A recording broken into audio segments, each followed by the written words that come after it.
Bill Gates, welcome to the Daily Social Distancing Show. It's great to be on. Let's jump straight into the first question that everybody would want me to ask. You delivered a TED Talk where you predicted pretty much what is happening now. Now, thanks to the world we live in, that has sprouted a bunch of conspiracy theories, everything from Bill Gates invented this virus to prove himself right, or he knew it was going to happen and that's why he said it. Was that TED Talk about this virus, or was that a hypothetical that has now come true? Well, I didn't know specifically that it'd be coronavirus and that it would hit in late 2019. But the goal of the talk was to encourage governments to make the investments so we could respond very quickly and keep the case numbers very, very low. And so sadly, this is not a case where, I feel like, hey, I told you so. Because we didn't use that time when it was clear as the biggest threat to kill millions of people, to have the diagnostic standing by, to be ready to ramp up a vaccine factory. A few things were done. Some countries, our foundation funded some work that will help with the vaccines now, will help with the diagnostics, but most of what was called for, particularly in a New England Journal of Medicine article I did that went into way more specifics than I could in a short TED Talk, those things didn't get done, and so that's why it's taking us a long time to get our act together faced with this threat. Here's a question I have. As an individual, how is it that you, as a non-government, knew this information and knew that it needed to be acted on, and governments and organizations that are specifically tasked with protecting people from this very thing either didn't have the information or ignored it? What do you think happened there? Because I know you interact with governments, you talk to organizations like the CDC, like the WHO. What went wrong? Well, there are lots of individuals who were as worried as I was. People like Dr. Fauci, who've been through various epidemics. And so when we had Ebola, Zika, SARS, MERS, we were lucky that they didn't transmit very easily. They weren't these respiratory viruses where somebody who's not very symptomatic and is still walking around can spread the disease in some cases to literally dozens of people. So the respiratory transmission, particularly because world travel is so intense, that's where I show the simulation in that speech and say, this keeps me up at night more than even war, which is no small thing. And yet, in terms of being systematic about, okay, let's run a simulation and see how would we reach out to the private sector for tests or ventilators, and what kind of quarantine would we do? As we enter into this, we haven't practiced at all. And so you can see it's, every state is being forced to figure things out on their own. And it's very ad hoc. It's not like when a war comes and we've done, 20 simulations of various types of threats, and we've made sure that the training, communications, logistics, all those pieces fall into place very rapidly. You are in an interesting position where in many ways you are an expert on this topic because of the work that you now do in philanthropy. Your goal has been to eradicate malaria across the globe, focusing in Africa. You work with infectious disease, you work with experts in and around infectious disease. When you look at the coronavirus as it stands now, it's happened, leaders acted late, but what do you think needs to be done going forward? You wrote an interesting op-ed about this, but what do you think we need to do from the ground up, from the people to the leaders to the private sector? Well, the main tools we have right now are the behavioral change, the social distancing, which often means staying at home most of the time, and the testing capacity to identify who in particular needs to get isolated, and then testing their contacts to make sure that we can catch it so early that a lot of people who get sick don't infect anyone else. Now, so our foundation is engaged in projecting what's going to go on, the modeling. And our partner IHME is, telling each state what they should think about in terms of ventilators and capacity. Further on out, the work we're doing now to find a therapeutic, a drug to reduce the disease, to cut the deaths down, we're hopeful that even in 6 months, some of those will have been approved. But the ultimate solution, the only thing that really lets us go back completely to normal and feel good about sitting in a stadium with lots of other people, is to create a vaccine and not just take care of our country, but take that vaccine out to the global population, and so that we have vast immunity, and this thing, no matter what, isn't going to spread in large numbers. You have a unique vantage point in that you have been communicating with various governments around the world in and around their COVID-19 response, what they plan to do and what they haven't done thus far. Which countries do you think we should be looking to for models that work, and can we apply those models to a larger country like the United States? So, many people say Italy and Korea, yes, have their numbers, but they can't necessarily be applied to America. Is that true or not? Or is there a model that does seem to work and should be followed for everybody? Well, countries have differences. South Korea did get a medium-sized infection, but then they used testing, enforced quarantine, contact tracing, and really bent the curve, even though it looked pretty scary there for a while. The epidemic in the United States is more widespread than it ever got in South Korea. So we're like the part of China, Hubei province, where a lot of the cases were in one city, Wuhan. And the US and China are different. The lockdowns that we do won't be as strictly enforced, but they are very, very important. The way we do contact tracing won't be as invasive, and so won't be quite as perfect. But it is very good news that China, although they're maintaining a lot of measures, they are not seeing a rebound. They're not seeing cases coming back, even though they are sending people back to the factories and sending people back to schools. And so thank goodness, if we're seeing a big rebound there, the idea you could keep it under control would, once you have a large number of cases like the US does and many countries in Europe, then it would seem almost impossible. So it can be done. China ended up with 0.01% of their population infected.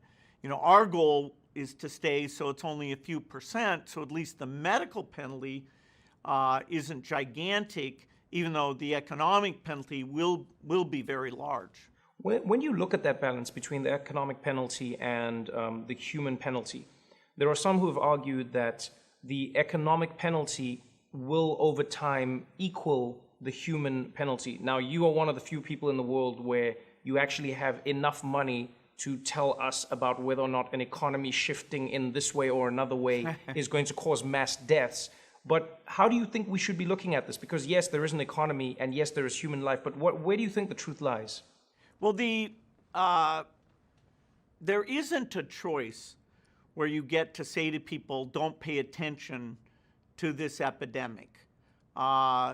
Most people, they have older relatives, they're worried about getting sick.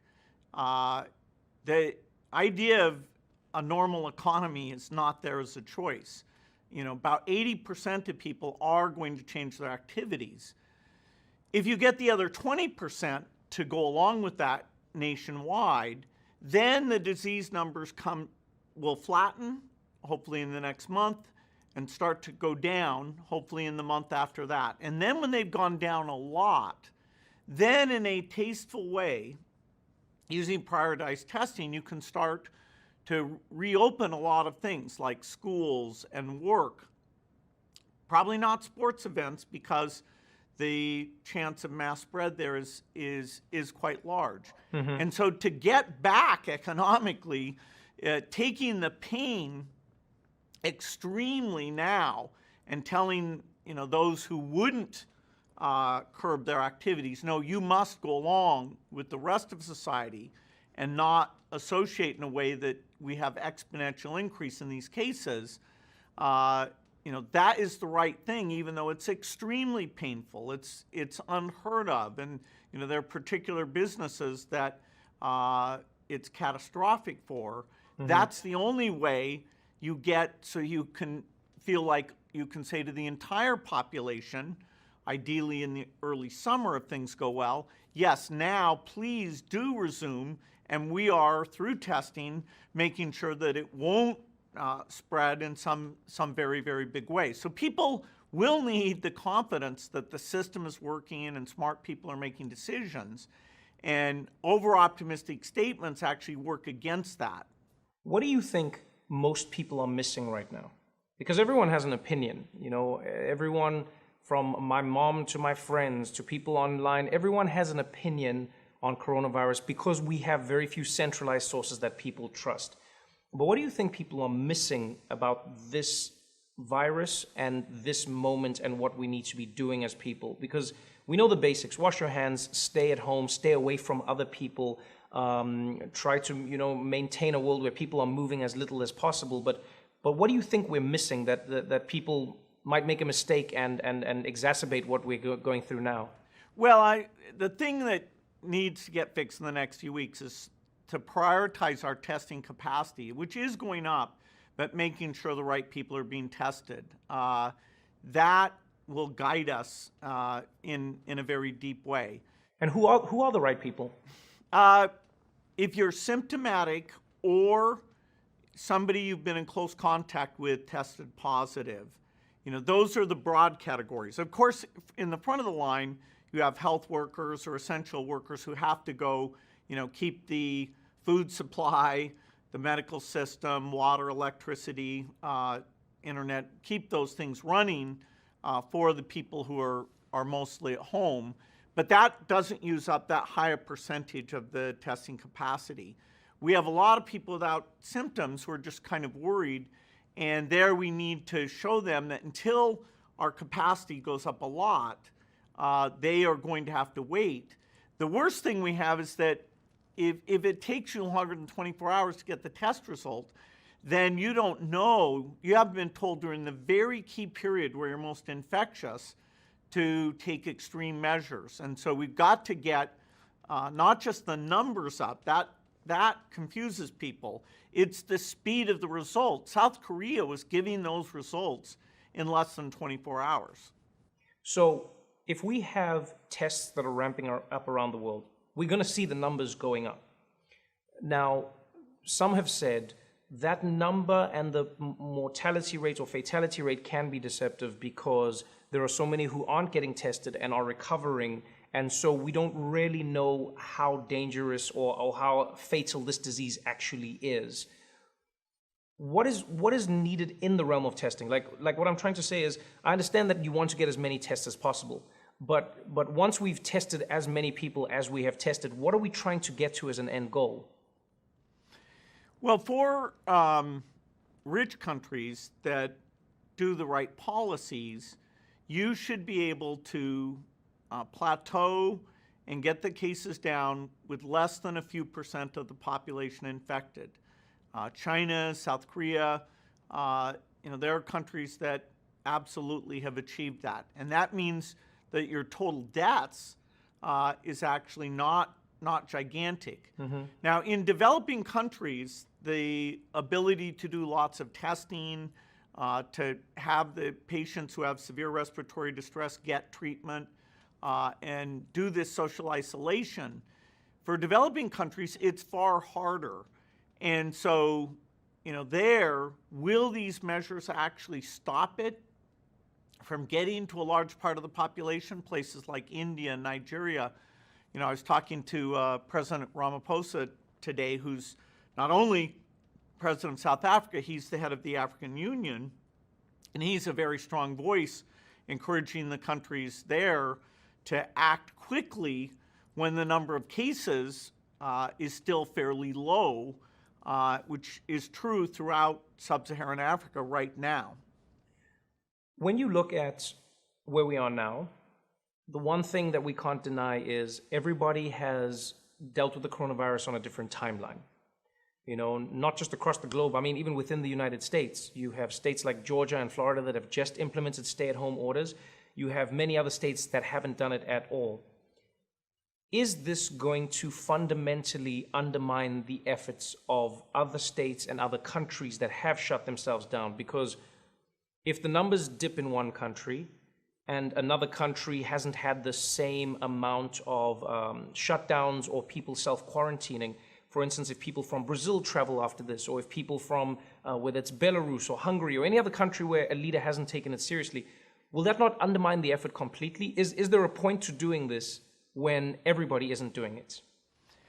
Well, sadly, at some level of wealth, there'll be countries that no matter how hard they try, they will have a widespread epidemic.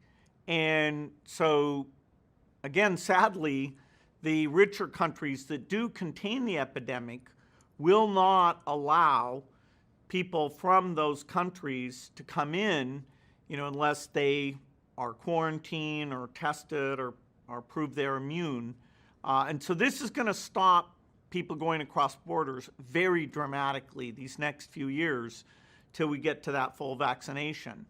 So, you know, each country, you know, has to get the entire populace, even some who initially resisted, maybe for very good reasons, because the economic effect on them is strong. You were one of the first people to come out and donate a large chunk of money to fighting coronavirus or helping medical workers get the equipment they need. I remember the last I read it was yourself and your wife Melinda who had pledged over $100 million. It seems, though, that money isn't able to fix this problem. It seems like governments around the world are trying everything they can, but it doesn't seem like it can be fixed. What are you hoping to achieve in this moment in time? Well, if we get the right testing capacity, you can change by literally millions the number who are infected. And governments will eventually come up with lots of money for these things, but they don't know where to direct it. They can't move as quickly. And so because, you know, our foundation has such deep expertise in infectious diseases, we've thought about the epidemic. We did fund some things to be more prepared, like a vaccine effort. Our early money can accelerate things. So for example, there's, of all the vaccine constructs, the 7 most promising of those, even though we'll end up picking at most 2 of them, we're going to fund factories for all 7. And just so that we don't waste time in serially saying, okay, which vaccine works, and then building the factory. Because to get to the best case that people like myself and Dr. Fauci are saying is about 18 months, we need to do safety and efficacy and build manufacturing, and they're different for the different constructs. And so we'll abandon, you know, it'll be a few $1 billion we'll waste on manufacturing for the constructs that don't get picked because something else is better. But a few billion in this, the situation we're in, where there's trillions of dollars, that's 1,000 times more, trillions of dollars being lost economically, it is worth it. And normal government procurement processes and understanding which are the right 7, you know, in a few months those may kick in. But our foundation, you know, we can get that bootstrapped and get it going and, you know, save months because every month counts. You know, things can reopen if we do the right things in the summer, but it won't be completely normal. You'll still be very worried.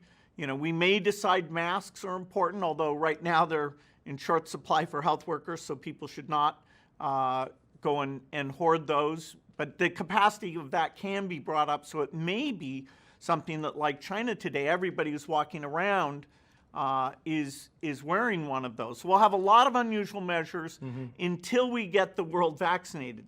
You know, 7 billion people, that's a tall order, but it is where we need to get to, despite a lot of things in between now and then to minimize the damage. You predicted this pandemic almost to a T, and maybe it was because we were dealing with other things at the time, we didn't really pay that much attention. Is there anything else you want to warn us about now that we should be looking forward to? Is there anything else that keeps you up at night? Well, this is a naturally caused epidemic, and as bad as it is, it looks, if you have reasonable treatment, to have a 1% fatality. There could be epidemics that are worse than that, including ones that aren't naturally caused, that are a form of bioterrorism. But one thing I feel good about is this is such a big change to the world that this time it won't be like Ebola, which was just there in West Africa or Central Africa. This time, the tens of billions to have the diagnostic standing by, the vaccine manufacturing standing by, this time we will get ready for the next epidemic. Well, I hope your words are prophetic once again. Thank you so much for your time.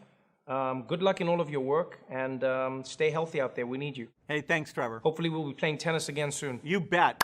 Looking forward to it.